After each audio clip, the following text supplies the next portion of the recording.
How to set up fingerprint sensor on your Windows. What's up everyone, in this tutorial we're going to look at how to easily set up your fingerprint sensor.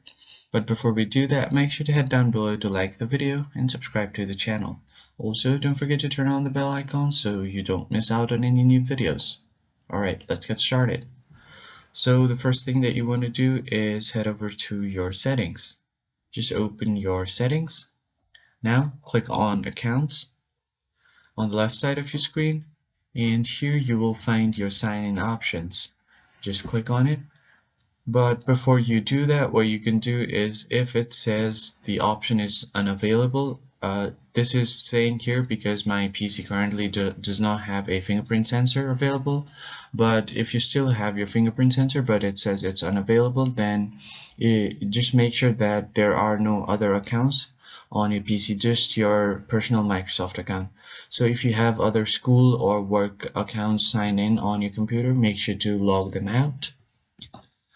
And after you log out your school or work account, then you should be able to access the settings. Now just click on this drop down and you will see this setup button light up.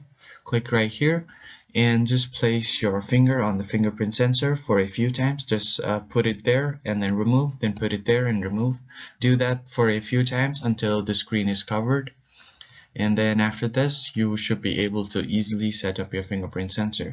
If you found the video helpful, hit the like button below and subscribe. I'll catch you guys on the next video. Thank you for watching.